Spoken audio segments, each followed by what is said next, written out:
नमस्ते। आज हम एक ऐसी दुनिया के पड़ताल कर रहे हैं जो अक्सर हमारी नजरों से ओझल रहती है।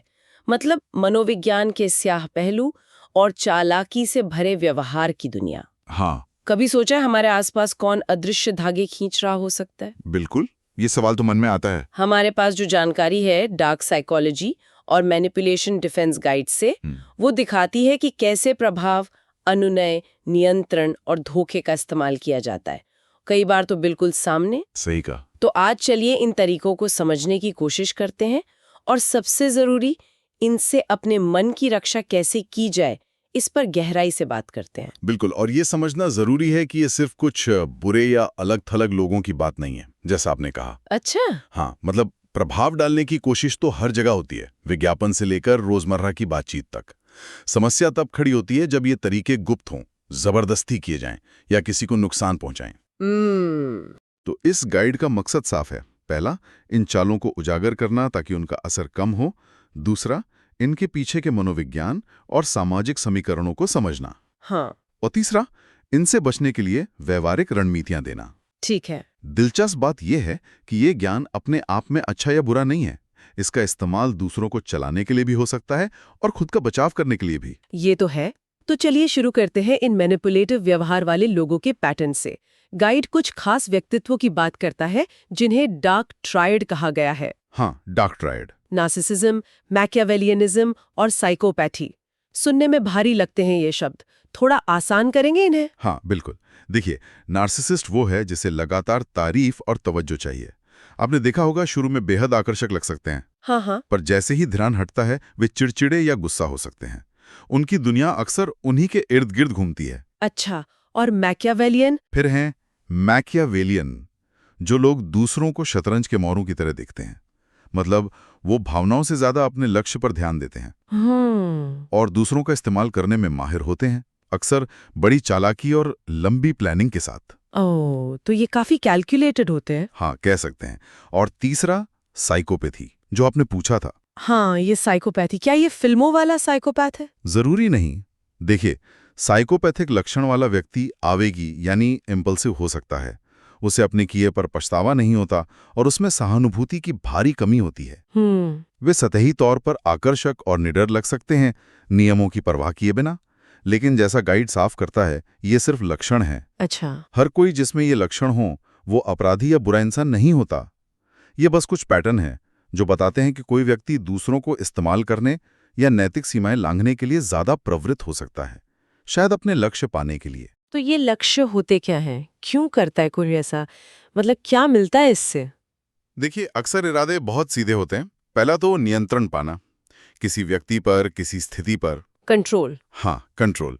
फिर संसाधन हासिल करना, पैसा, जानकारी, मौके, कुछ भी। रुतबा बढ़ाना, सामाजिक या पेशेवर तौर पर ऊपर उठना, या फिर सिर्फ भावनात्मक संतुष्टि, मतलब दूसरों को काबू में रखकर खुद को शक्तिशाली महसूस करना।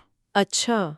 यहाँ एक सिद्धांत काम करता है जिसे सुदृढ़ीकरण सिद्धांत या रीइंफोर्समेंट थ्योरी कहते हैं। अच्छा, ये रीइंफोर्समेंट थ्योरी क्या है? विस्तार से बताएंगे? हाँ, इसका सीधा सा मतलब है, जिस व्यवहार से फायदा होता है हम उसे दोहराते हैं। ओके। अगर किसी को झूठ बोलकर या डरा धमकाकर या चापलूसी करके अपना काम निकलवाना आ गया और वो सफल रहा, तो उसका दिमाग सीख लेता है कि ये तरीका काम करता है। अच्छा, मतलब पैटर्न बन जाता है। बिल्कुल। फिर वो इसे बार बार इस्तेमाल करने लगता है, ये एक आदत बन जाती है। गाइड इसकी तुलना पोकर खेलने से करता है। हाँ। उनकी सीमाएं जानने की कोशिश करते हैं और जहां भी कमजोरी नजर आती है, आप दांव लगा देते हैं। समझ गए। तो ये तो हुई मानसिकता की बात। अब आते हैं उन तरीकों पर जिनका इस्तेमाल किया जाता है। ये हिस्सा थोड़ा बेचैन करने वाला हो सकता है। हाँ, ये जरूरी है जानना। गाइड कई तकनीकों का जिक्र करता है। एक जो बहुत सुनने में आता है वो है गैसलाइटिंग। ये क्या बला है? गैसलाइटिंग, हाँ, ये एक बहुत ही घातक मनोवैज्ञानिक चाल है। इसमें धीरे धीरे किसी व्यक्ति को उसकी अपनी याददाश्त, उसकी समझ, यहाँ तक कि उसकी मानसिक स्थिरता पर शक करने के लिए मजबूर किया जाता है। और कैसे? ये छोटी छोटी बातों से शुरू हो सकता है, जैसे मैंने ऐसा कब कहा, तुम चीजें भूलने लगी हो, तुम बेवजह शक कर रही हो। तो बहुत भयानक है। इसके संकेत क्या हो सकते हैं? कैसे पहचाने कोई? देखिए, अगर किसी बातचीत के बाद आप अक्सर भ्रमित महसूस करते हैं कि असल में हुआ क्या था, हाँ। अगर आप बार बार उन चीजों के लिए माफी मांगते हैं जो आपकी गलती नहीं लगती, या अगर आपको लगातार अपनी याददाश्त या समझ पर शक होने लगे, तो ये गैसलाइटिंग के संकेत हो सकते हैं। और ये धीरे धीरे होता है शायद। हाँ, बहुत धीरे धीरे होता है, इसीलिए इसे पहचानना मुश्किल हो सकता है। बाप रे। और एक और तरीका जिसका जिक्र है, लव बॉम्बिंग और फिर डीवैल्यूएशन, ये क्या है? हाँ, लव बॉम्बिंग और डीवैल्यूएशन, ये खासकर रिश्तों में देखा जाता है। शुरुआत में मैनिपुलेटर हद से ज्यादा प्यार, तारीफें, तोहफे और ध्यान देता है। इसे लव बॉम्बिंग कहते हैं। अच्छा, मतलब एकदम सपनों का साथी जैसा महसूस कराना। बिल्कुल।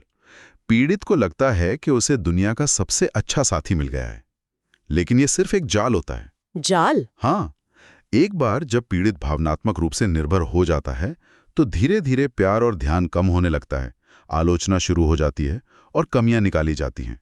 इसे डीवैल्यूएशन कहते हैं। यानी पहले आसमान पे बिठाना, फिर जमीन पर पटक देना, यही हुआ ना? बिल्कुल। मकसद होता है पीड़ित को इतना निर्भर बना देना कि वो आलोचना और बुरे बर्ताव को भी बर्दाश्त करने लगे, क्योंकि उसे वो शुरुआती प्यार और ध्यान वापस पाने की उम्मीद रहती है। ओह। यहाँ प्रशंसा एक हथियार बन जाती है, जिसे बाद में अपनी बात मनवाने के लिए इस्तेमाल किया जाता है। तो इससे कैसे बचें? गाइड क्या कहता है? गाइड एक तापमान जांच का सुझाव देता है। मतलब रुककर खुद से पूछें, क्या ये स्नेह बहुत ज्यादा और बहुत जल्दी तो नहीं मिल रहा? क्या ये सशर्त लग रहा है? क्या ये मुझे मेरे दोस्तों या परिवार से दूर कर रहा है? ये सवाल जरूरी है। सही कहा। अपराध बोध और दायित्व का इस्तेमाल भी तो होता है। जैसे वो लाइनें, मैंने तुम्हारे लिए इतना कुछ किया है, तुम मेरे लिए इतना भी नहीं कर सकती। हाँ, ये क्लासिक तरीके हैं। भावनात्मक ब्लैकमेलिंग। ऐसे वाक्यों से आप पर एक एहसान का बोझ डाला जाता है ताकि आप ना कह सकें। हाँ। या फिर अगर तुम्हें सच में मेरी परवाह होती तो। ये वाक्य आपकी भावनाओं पर हमला करते हैं। गाइड का सुझाव है कि ऐसी स्थितियों को पहचानना सीखें और छोटे दृढ़ इनकार का अभ्यास करें। मतलब ना कहना सीखना। हाँ, अपनी सीमाएं तय करना और उन्हें बनाए रखना यहाँ बहुत जरूरी हो जाता है। और क्या तरीके हैं इनके तर्कश में? दो और शक्तिशाली मनोवैज्ञानिक सिद्धांतों का दुरुपयोग होता है, सोशल प्रूफ और अथॉरिटी। Social proof? हाँ, सोशल प्रूफ यानी जब हम अनिश्चित होते हैं तो हम दूसरों को देखकर सीखते हैं कि क्या करना सही है। भीड़ के साथ चलना, जिसे कहते हैं। अच्छा, हाँ। मैनिपुलेटर नकली सहमति या झूठे रिव्यूज दिखाकर इसका फायदा उठाते हैं, जैसे ऑनलाइन बहुत सारे फेक फॉलोअर्स या पॉजिटिव कमेंट्स। ओह, ये तो बहुत होता है आजकल। और अथॉरिटी। अथॉरिटी का मतलब है कि हम अधिकार या पद वाले लोगों की बात मानने की प्रवृत्ति रखते हैं। Doctor, professor, boss. हाँ, धोखेबाज नकली डिग्रियां, झूठे पद या विशेषज्ञता का दिखावा करके हमें प्रभावित करने की कोशिश करते हैं। तो इसका तोड़ क्या है? इनसे कैसे निपटें? स्वतंत्र सत्यापन। भीड़ के साथ जाने से पहले खुद जांच करें। किसी की कही बात को सिर्फ इसलिए न मान लें कि वो ऊंची आवाज में बोल रहा है या उसके पास कोई पदवी है। मतलब क्रिटिकल थिंकिंग? बिल्कुल। समूह की सोच से बाहर निकलकर आलोचनात्मक नजरिए से देखना जरूरी है। और इसी से जुड़ा है सूचना को हथियार बनाना। सूचना को हथियार बनाना? हाँ, झूठ फैलाना, आधा सच बताना या जानकारी को इस तरह से पेश करना जिसे फ्रेमिंग कहते हैं, कि आपकी सोच और भावनाएं उनके मन मुताबिक बदल जाएं। फ्रेमिंग मतलब किसी चीज को पेश करने का तरीका ही उसका मतलब बदल देता है। ये कैसे होता है? बिल्कुल, जैसे किसी टैक्स कटौती को राहत कहना एक फ्रेम है और उसी को अमीरों को फायदा कहना दूसरा फ्रेम। तथ्य वही है, पर उसे पेश करने का तरीका आपकी प्रतिक्रिया बदल देता है। मैनिपुलेटर्स इसका खूब इस्तेमाल करते हैं। समझ गई। और आजकल तो डिजिटल दुनिया में भी ये सब खूब चल रहा है। इसका भी जिक्र है गाइड में? हाँ, बिल्कुल। गाइड डार्क यूएक्स पैटर्न का जिक्र करता है। ये वेबसाइट या ऐप डिजाइन के वो तरीके हैं जो आपको अनजाने में कुछ ऐसा करने पर मजबूर करते हैं जो आप नहीं करना चाहते हैं। जैसे किसी सब्सक्रिप्शन को रद्द करना जानबूझकर मुश्किल बना देना। हाँ, ये तो होता है। या आपको किसी महंगी चीज पर क्लिक करने के लिए ट्रिक करना, फिर सोशल मीडिया पर प्रोफाइल बनाकर भरोसा जीतना और फिर उसका फायदा उठाना, जिसे सोशल इंजीनियरिंग कहते हैं। हाँ। और ऐसे लक्षित विज्ञापन जो हमारी मनोवैज्ञानिक कमजोरियों को जानते हैं और उनका फायदा उठाते हैं। इसे एक तरह का नज इंफ्रास्ट्रक्चर कहा गया है। छोटे छोटे ऑनलाइन धक्के जो धीरे धीरे हमारे व्यवहार को बदल देते हैं, हमें पता भी नहीं चलता। अरे बाप रे, ये सब सुनने के बाद लगता है कि ये तकनीकें तो हर जगह हो सकती हैं, काम पर, रिश्तों में, यहाँ तक कि बड़े स्तर पर भी। बिल्कुल, यही गाइड कुछ उदाहरण देकर समझाता है। जैसे दफ्तर में कोई मैनेजर हो सकता है जो जानबूझकर जानकारी रोकता है ताकि टीम उस पर निर्भर रहे, हाँ या सहकर्मियों के बीच फूट डालकर अपना नियंत्रण बनाए रखता है, हाँ। या किसी रिश्ते में एक साथी दूसरे को दोस्तों परिवार से अलग थलग कर देता है, पैसों पर कंट्रोल करता है और लगातार गैस लाइटिंग करता है। बड़े स्तर पर देखें तो कोई राजनीतिक अभियान हो सकता है जो डर का माहौल बनाता है, तथ्यों को चुन चुन कर पेश करता है और लोगों की भावनाओं को भड़काकर वोट हासिल करने की कोशिश करता है। इन उदाहरणों से बातें ज्यादा साफ होती है। ये सिर्फ थ्योरी नहीं, असलियत है। तो अब सबसे बड़ा सवाल, इन सब से बचा कैसे जाए? क्या करें कि हम इन चालों का शिकार ना बने? हाँ, ये सबसे जरूरी हिस्सा है, बचाव की तैयारी। गाइड कुछ आदतें बनाने पर जोर देता है। पहली और सबसे जरूरी है स्थितिजन्य जागरूकता, सिचुएशनल अवेयरनेस। स्थितिजन्य जागरूकता मतलब अपने आसपास क्या हो रहा है इस पर ध्यान देना। एक तरीका है कि आप अपनी महत्वपूर्ण बातचीत का एक छोटा सा लॉग रखें। कब हुई, क्या बात हुई, आपको कैसा महसूस हुआ।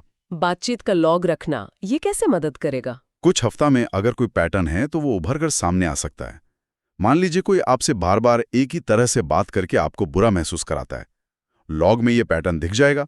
ये उस कोहरे में लालटेन की तरह है जो छुपी हुई चीजों को दिखा दे। ये दिलचस्प है, एक डायरी की तरह।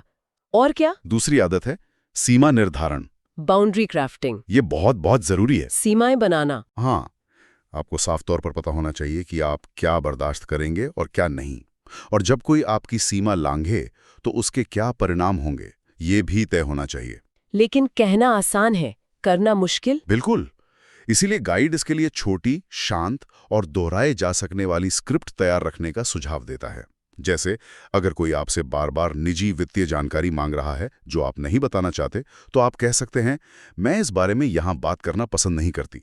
अगर आप पूछते रहेंगे तो मुझे ये बातचीत यहीं खत्म करनी होगी। पहले से स्क्रिप्ट तैयार रखना ताकि मौके पर घबराहट ना हो, अच्छा आइडिया है। बिल्कुल। तीसरी आदत है सबूत रखना, एविडेंस कीपिंग। सबूत किस तरह के? अगर आपको लगता है कि आपके साथ चालाकी हो रही है, खासकर गैस लाइटिंग जैसी स्थितियों में, तो ईमेल, टेक्स्ट मैसेज या घटनाओं का रिकॉर्ड रखें। तारीख और समय के साथ लिखें कि क्या हुआ। अच्छा। ये आपको सिर्फ कानूनी तौर पर ही नहीं बल्कि मनोवैज्ञानिक रूप से भी बचाता है। जब कोई आपकी याददाश्त पर सवाल उठाए तो आपके पास तथ्य होते हैं। ये रिकॉर्ड आपका सहारा बन जाते हैं। ये बहुत प्रैक्टिकल सलाह है। और अकेले नहीं रहना, शायद आपने अलगाव की बात की थी। हाँ, ये चौथी आदत है सामाजिक जुड़ाव, सोशल एंकरिंग। मैनिपुलेटर अक्सर अपने शिकार को अलग थलग करने की कोशिश करते हैं, हाँ, ताकि उनकी दुनिया सिमट जाए और वो सिर्फ मैनिपुलेटर की बातों पर यकीन करने लगें। इसलिए भरोसेमंद दोस्त, परिवार के सदस्य, मेंटर या थेरेपिस्ट से जुड़े रहना बहुत जरूरी है। ये लोग आपको बाहरी दृष्टिकोण दे सकते हैं, आपकी सोच को वैलिडेट कर सकते हैं और आपको भावनात्मक सहारा दे सकते हैं। और पांचवी आदत?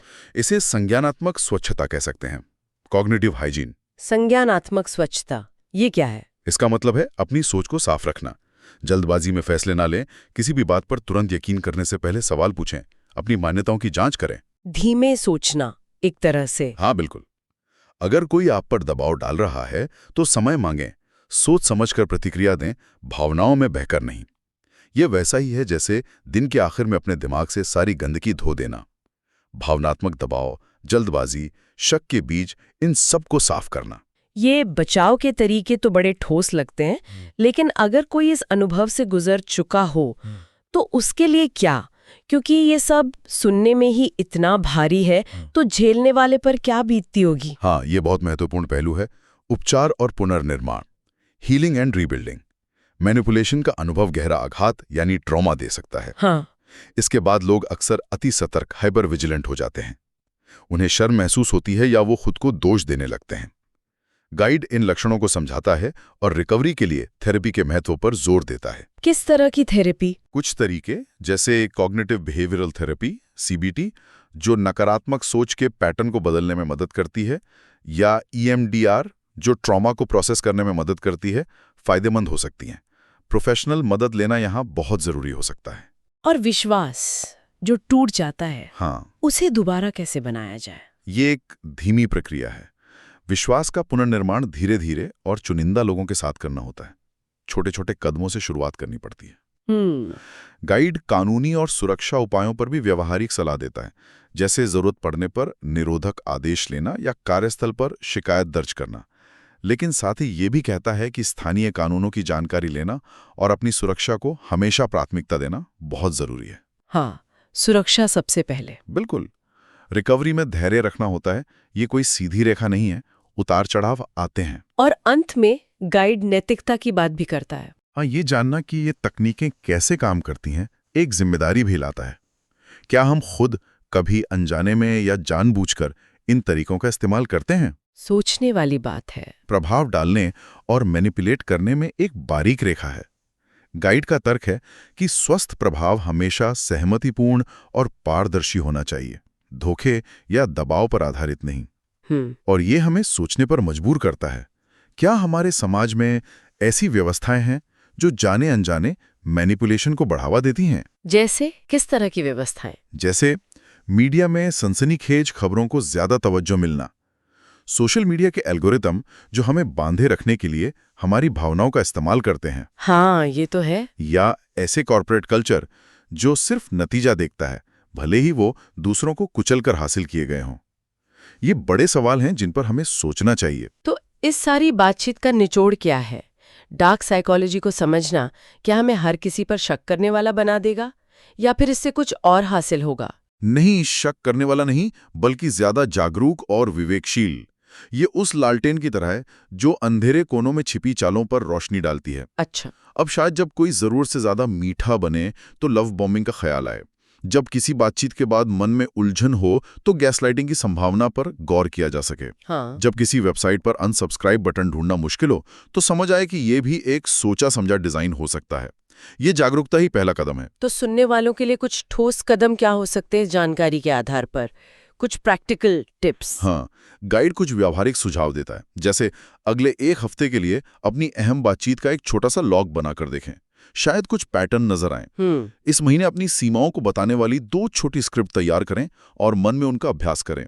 अपनी डिजिटल सेटिंग्स, खासकर प्राइवेसी और सब्सक्रिप्शन को जांचें। ओके। और अगर कोई ऐसी स्थिति में है जो हानिकारक लग रही है, चाहे वो रिश्ता हो या काम की जगह, तो एक सुरक्षा योजना बनाना पहली प्राथमिकता होनी चाहिए, जिसमें किसी भरोसेमंद व्यक्ति से बात करना, निकलने की रणनीति बनाना और सबूत इकट्ठा करना शामिल हो।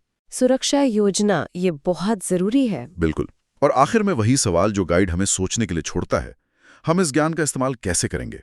हाँ। क्या हम इसे सिर्फ खुद को बचाने के लिए इस्तेमाल करेंगे, या दूसरों को समझने और शायद एक ज्यादा पारदर्शी और सम्मानजनक संवाद बनाने की कोशिश करेंगे? लक्ष्य ऐसा प्रभाव होना चाहिए जो दूसरों की स्वायत्तता का सम्मान करे, चाहे वो नेतृत्व हो, बातचीत हो या किसी को अपनी बात समझाना हो। हाँ। ये सब सहमति और स्पष्टता से होना चाहिए, धोखे और दबाव से नहीं। उम्मीद है इस चर्चा ने जानकारी के साथ साथ थोड़ी हिम्मत भी दी होगी। जागरूक रहना ही बचाव की दिशा में सबसे महत्वपूर्ण कदम है।